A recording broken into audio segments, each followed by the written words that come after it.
سب سے پہلے اس میں یہاں لکھا ہوا فرکشن. فرکشن کہتے ہیں اردو میں رگڑ کو. ٹھیک ہے, کس کو کہتے ہیں؟ رگڑ کو کہتے ہیں فرکشن. تو فرکشن کیا ہوتی ہے؟ if one body slide over the surface of another body, the force produced in opposite direction try to resist, روکنے کی کوشش کرے گی, وہ فرکشن ہے, رگڑ. فورس آپ یوں لگا رہے ہو, وہ یوں ہے, اپوزٹ ہوگی فورس کے ڈائریکشن کے.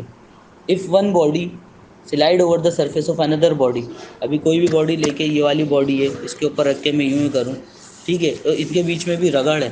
کوئی بھی ایک جسم آپ یہ والا بھی ہاتھ اس پہ لو, یوں ہی کرو, فرکشن ہے, رگڑ ہے دونوں کے درمیان. وہ روک رہی ہے, روک نہیں پا رہی لیکن روکنے کی کوشش کر رہی ہے فرکشن. آپ سمجھ رہے ہو؟ لیکن زیادہ دیکھو, فرکشن ڈیپینڈ ہوتی ہے سرفیس کی نوعیت کے اوپر. سرفیس زیادہ رف ہے, فرکشن زیادہ ہوگی. کھردرا آپ نے کہیں وہ دیکھا فرش, اس پہ کوئی چیز رگڑو تو بڑی مشکل سے رگڑی جائے گی. اور فرکشن کو منیمائز کرنے کے لیے ہم یوز کرتے ہیں بال بیرنگس. ہماری ٹرالیز کے نیچے کیا لگا ہوا ہے؟ فرکشن, تاکہ ہم کھینچیں گے تو بھائی وہ دیکھو, یہ ٹرالی ہے, کانٹیکٹ میں آ رہی ہے زمین کے پورا ایسے ٹچ میں, ہم یوں کھینچیں گے تو بہت جان لگے گی. ہم ویل لگا دیتے ہیں, بیرنگس لگا دیتے ہیں, ایسے ہی کرتے ہیں ہم. ٹھیک ہے, فرکشن. اور کئی پارٹس میں فرکشن ختم کرنے کے لیے گریسنگ کی جاتی ہے. بائک لے لو, مشینیں لے لو, آپ کی سلائی مشین ہے, اس میں آپ تیل کیوں ڈالتی ہو؟ تاکہ پارٹس کے بیچ میں جو فرکشن ہو رہی ہے نا, وہ تھوڑی ریڈیوس ہو جائے. وہ لیئر بنا لیتا ہے تیل نا, تو پارٹس ایک دوسرے پہ ٹکرا رہے ہیں لیکن چکنے ہو کے نا, مطلب تھوڑا رگڑ.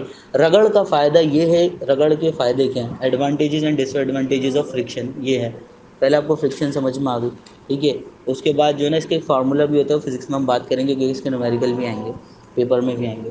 تو ایڈوانٹیجز اور ڈس ایڈوانٹیج کیا فرکشن کے؟ اگر فرکشن میں آپ چل نہیں سکتے, آپ چل نہیں سکتے, آپ اس بک کو بھی نہیں کھول سکتے. آپ دیکھ رہے ہو اللہ تعالیٰ نے ہماری انگلیوں کو یہ لائنس کیسی آ رہی ہیں, اور یہ سطح کھردری ہے. اچھا, دنیا میں کوئی بھی ایسی آئیڈیل سرفیس نہیں ہے کہ وہ بالکل چکنی ہو. شیشہ, وہ بھی چکنا نہیں ہوتا, ہم اس کو یوں کر کے کھینچ لیتے ہیں, ڈیوائڈر کا بڑا شیشہ ہاتھ سے یوں دبا کے کھینچ لیتے ہیں. کوئی بھی دنیا میں ایسی آئیڈیل چیز نہیں ہے وہ ایک دم چکنی ہو کہ وہ مطلب کھل بند نہیں ہو سکے, مطلب ہم پکڑیں اور وہ گر جائے ہاتھ سے. سمجھ رہے ہو بات؟ کوئی بھی آئیڈیل سرفیس نہیں ہے ایسی کہ ہم سوچ سکیں. تو فرکشن کے فائدے کیا ہیں؟ آپ چل سکتے ہو, یہ چیزیں کھولتے ہو, پیج پلٹ رہے ہو, یہ سب فرکشن کی وجہ سے کر رہے ہو. نہیں کیا یہ, کیا یہ, ورنہ یوں ہی ہوتا رہے گا, یوں ہی پھسلتا رہے گا. یہ فرکشن ہی تو ہے. آپ سمجھ رہے ہو؟ رفنیس ہے, اس میں بھی رف ہے, اس میں بھی رف ہے, پر چھوٹے پارٹیکل میں دکھ نہیں رہا, وہ انٹر لاک ہو جاتے ہیں. سمجھے آپ بات؟ فرکشن کے نقصان کیا ہے؟ آپ کی چپلیں رگڑ جاتی ہیں, ٹائر رگڑ جاتے ہیں کتنی وہیکلس کے. سالوں میں آپ کو پتہ ہے 12,000 روپے کے ٹائر چینج کرنے پڑتے ہیں بڑی بڑی بسوں میں. ٹھیک ہے نا, تو ٹائرس چینج کرنے پڑتے ہیں, کیوں؟ رگڑ کی وجہ سے ختم ہو رہے ہیں نا. اور بہت بڑی بڑی جو مشینریاں ہوتی ہیں نا, ان کے پارٹس آپس میں ٹکرا کے آگ بھی لگنے کا خطرہ ہوتا ہے. اور پلس وہ رگڑ ہو کے ختم ہو جاتا ہے. پھر رگڑ یوں لگی نہیں تھی, وہ پارٹس ختم ہو گیا نا لگ لگ کے, اور وہ پھر نیا پارٹس انسٹال کرو. تو فرکشن کے کئی نقصان بھی اور فائدے بھی ہیں. تو یہ اب مزید جو ہے نا ٹیکسٹ بک میں جب آپ پڑھو گے نا, تو صحیح سے کھل کے میں آپ کو بتاؤں گا کہ کیا, اس کی بھی ہم ریکارڈنگ کریں گے. پہلے ڈسٹینس اور ڈسپلیسمنٹ کی بات کر لیتے ہیں. میں نے پہلے بھی بتایا تھا کہ جو ہے نا, ڈسٹینس اور ڈسپلیسمنٹ لوگ دونوں سمجھتے ہیں, دونوں کا مطلب فاصلہ ہے. لیکن کم سے کم طے کردہ فاصلہ جو ہے نا, وہ ڈسپلیسمنٹ ہے. ٹھیک ہے, اور جو نارمل دو نکات ہیں نا, دو نکات کے دوران یہاں سے آپ اپنے گھر جاؤ گے, یہاں سے آپ کے گھر تک کا فاصلہ جو ہے نا, وہ ڈسٹینس ہے. لیکن اگر کم سے کم طے کر رہا ہے اپنے فاصلہ, تو وہ پھر ڈسپلیسمنٹ ہے. سمجھ رہے ہو بات آپ؟ یہ دو چیزیں, ڈسٹینس اینڈ ڈسپلیسمنٹ. یا آپ کی میں سمجھایا ہو سکتا ہے آپ کو, ایک ڈائیگرام میں کر کے آڑی تڑی بنا کے, اور ایک نیچے سیدھی جائیں جا رہے ہو, یہاں سے یوں جا رہے ہیں, یہاں سے یوں جا رہے ہیں, یہ ڈسٹینس ہے. لیکن آپ گراؤنڈ میں بیچ میں سے جا رہے ہو نا, کم سے کم طے کردہ فاصلہ ہے دو نکات کے درمیان, دو پوائنٹس کے درمیان, تو وہ کیا ہے؟ وہ ڈسپلیسمنٹ ہے. کم سے کم فاصلے کو ڈسپلیسمنٹ کہتے ہیں. ٹھیک ہے, آگے چلو. ڈسپرجن آف لائٹ, لائٹ کا ٹوٹنا, ڈسپرس ہونا. ڈسپرس ہوتا ہے ادھر ادھر, تتر بتر ہو جانا, آگے پیچھے. تو سورج کی جو وائٹ لائٹ ہے, جب پریزم پہ پڑتی ہے, پریزم ایک اسپیشل گلاس ہے, پریزم پہ جب پڑتی ہے اس سے اسپلٹ ہو جاتی ہے. اسپلٹ معنی ٹوٹ جاتی ہے. 7 ڈفرینٹ کلرس ہوتے ہیں, ان کے نام ہیں. نام کو یاد کرنے کے لیے آپ وائب گایور یاد رکھو, VIBGYOR, VIBGYOR, VIBGYOR. Violet, indigo, green, red, cyan, اس طرح کے 7 کلرس. سورج کی وائٹ لائٹ جب پڑتی ہے پریزم پہ, جو کہ ایک اسپیشل گلاس ہے, وہ 7 ڈفرینٹ کلر میں ڈسپرس ہو جاتی ہے. ڈسپرجن آف لائٹ اسے کہتے ہیں. 7 ڈفرینٹ کرنٹس میں اس کو ٹوٹ جاتی ہے. اب ان کی جو ہے نا فریکوینسی ہوتی ہے, فریکوینسی اس کی لینتھ کو کہتے ہیں. سب سے بڑی فریکوینسی ہوتی ہے نا وہ ریڈ کی ہوتی ہے، ریڈ سب سے آگے تک جاتی ہے فریکوینسی. اگر آپ نے دیکھا ہوگا پانی کے اندر تھوڑا سا تیل ڈال دو، کر دو، آپ کو 7 ڈفرینٹ کلرز دکھتے ہیں. اب بات کرتے ہیں ریمبو کی، جو آر سائن آف پیس مانا جاتا ہے. ریمبو جس نے دیکھ لیا نا، ہاں آدھی سکون مل جائے. ٹھیک ہے نا، سائن آف پیس مانا جاتا ہے ریمبو کو دیکھنا. اب ریمبو بنتا کیسے؟ ریمبو ایسے بنتا ہے جب بارش ہوتی ہے، بارش کے فوراً بعد ریمبو بنتا ہے. بارش ہوئی، بوندیں گر رہی ہیں اور سورج کی روشنی آ گئی، تو سورج کی روشنی آئی اور جو پانی کی بوندیں ایز اے پرزم کام کرتی ہیں. پانی کی بوند گر رہی ہے، ٹھیک ہے نا، وہ تھوڑی دیر کے لیے ٹھہر جاتی ہے، فوراً بارش رکی نا اور دھوپ نکلی. تو دھوپ جب اس میں انٹر ہوتی ہے نا ان ڈراپس میں، تو وہ ایز اے پرزم یہ بیہیو کرتے ہیں، 7 ڈفرنٹ کلرس میں ٹوٹ جاتی ہے اور آپ کو ریمبو بنے ہوئے دکھتے ہیں. یہ اس کو دیکھنا لوگ بولتے ہیں زندگی میں ایک بار جس نے دیکھا کچھ نصیب. یہ ویسی تو کہ کوئی بات نہیں ہے، لیکن یہ کہ آپ کو دیکھ کے بہت اچھا لگے گا. وہ واو، 7 ڈفرنٹ کلرس آپ نے دیکھے ریمبو. اور یہ زیادہ تر آپ کو دکھے گا گاؤں دیہات میں، شہر میں تو بہت مشکل ہے، کیونکہ کھیت کھلیان ہوتے ہیں وہاں پر، پودے وغیرہ ہوتے ہیں، تو وہ اس کی وجہ سے انفلوئنس ہوتا ہے، آپ کو وہاں دکھے گا. اب ہم بات کر لیتے ہیں ورک. ورک کا مطلب ہوتا ہے کام، لیکن فزکس میں ورک کا مطلب کام نہیں ہوتا. ابھی تم بیٹھے ہو یوں کر کے پڑھ لو، یہ بھی ایک کام.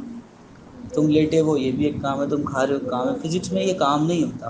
آگے اس کا فارمولا لکھا ہے F × D. D for displacement ہے.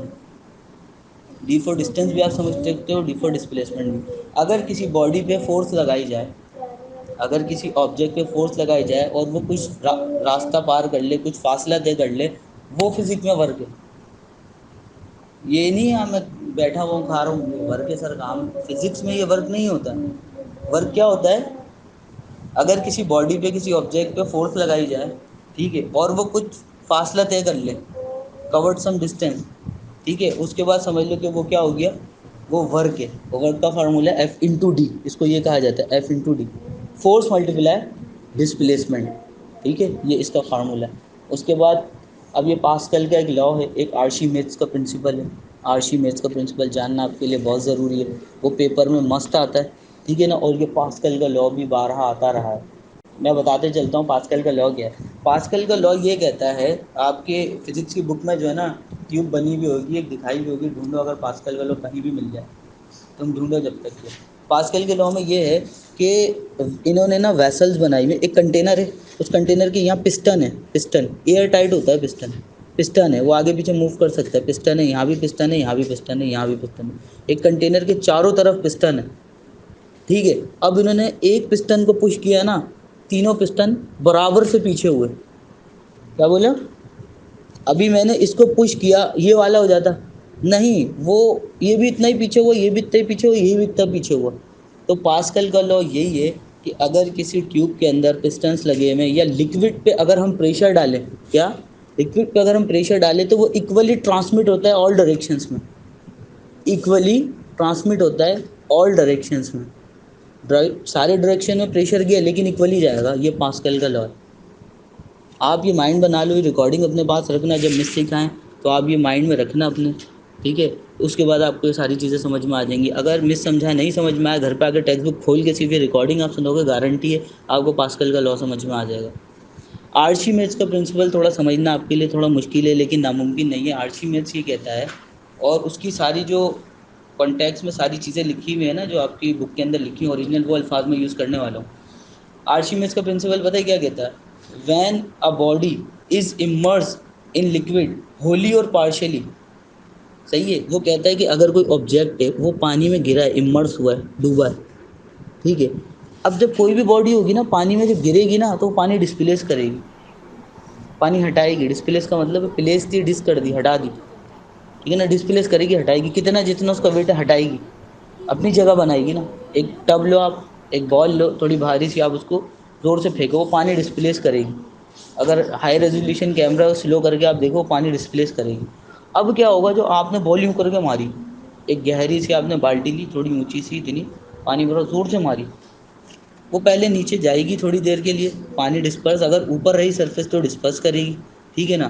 تو وہ ہولی کا مطلب وہ پوری ڈوبی، پارشلی کا مطلب ہے آدھی. تو جب کوئی آبجیکٹ پانی میں امرس کیا جاتا ہے، وہ پانی ڈسپلیس کرتا ہے. ٹھیک ہے.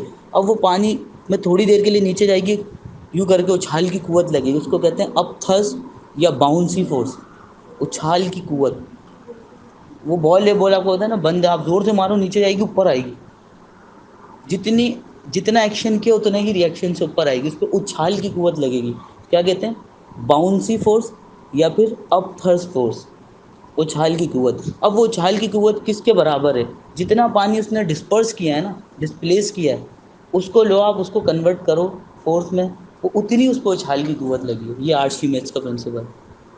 اب بات کر لیتے ہیں ایک ایفرٹ کی اور لوڈ کی، کیونکہ یہ مشین کا چیپٹر نمبر 9 یا 10 ہوگا مسٹ، مشین کا چیپٹر آپ کو سمجھنا ہے۔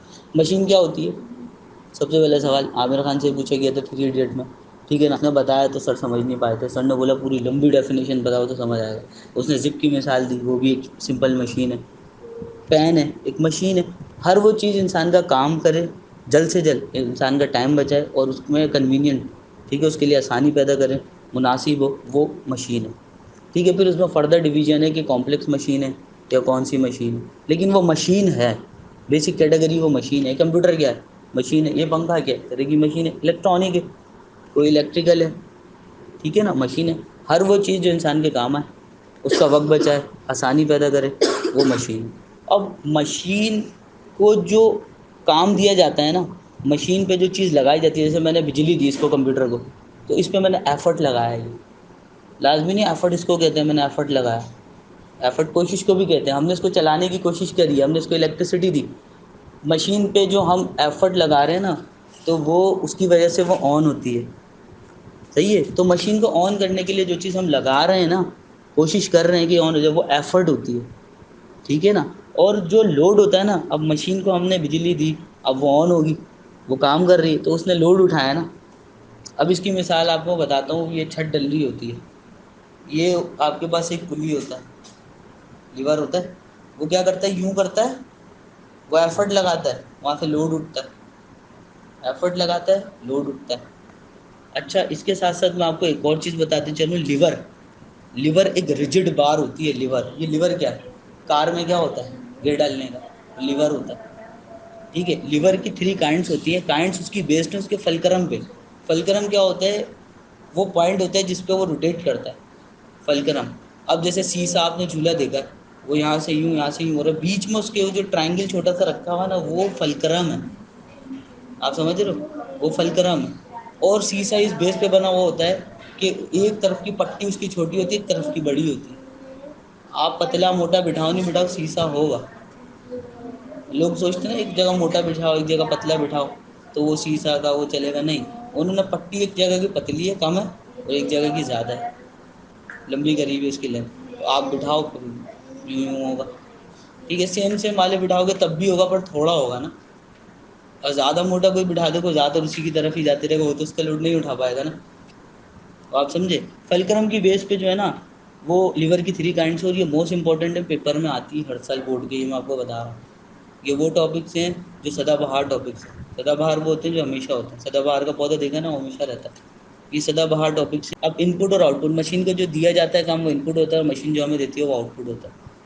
اب زیادہ تر بچے جو ہے نا ایفرٹ لوڈ ان پٹ آؤٹ پٹ کو ملا دیں گے، بولیں گے ایفرٹ ان پٹ ہوتا ہے اور لوڈ آؤٹ پٹ ہوتا ہے، ٹھیک ہے۔ ہم اس کو فردر پڑھیں گے جب ہم بک سے ریڈ کریں گے، تو میں تمہیں ڈفرینس بتاؤں گا، ٹھیک ہے۔ اب دیکھو ایفرٹ میں کوشش آ رہی ہے نا، اس میں ہم مشین کو جو ہے نا کیا کر رہے ہیں؟ چلانے کی کوشش کر رہے ہیں، ایفرٹ لگا رہے ہیں، تو وہ ایفرٹ ہوتی ہے۔ اور جو مشین جو کوشش کر رہی ہے کام کرنے کی، وہ لوڈ ہے نا، مشین لوڈ اٹھا رہی ہے، ٹھیک ہے۔ تو میں نے پاسکل کا لا بھی آپ کو بتا دیا، ریکارڈ ہو چکا ہے، اور میں نے کیا بتا دیا آپ کو؟ آرشیمیدس پرنسپل۔ اچھا، لا قانون ہوتا ہے، پرنسپل اصول ہوتا ہے۔ اب اصول اور قانون میں کیا فرق ہے؟ سر دونوں ایک ہے۔ آرشیمیدس لا کیوں نہیں ہے سر؟ آرشیمیدس پرنسپل کیوں ہے؟ اور پاسکل کا لا کیوں ہے؟ پاسکل کا پرنسپل کیوں نہیں ہے سر؟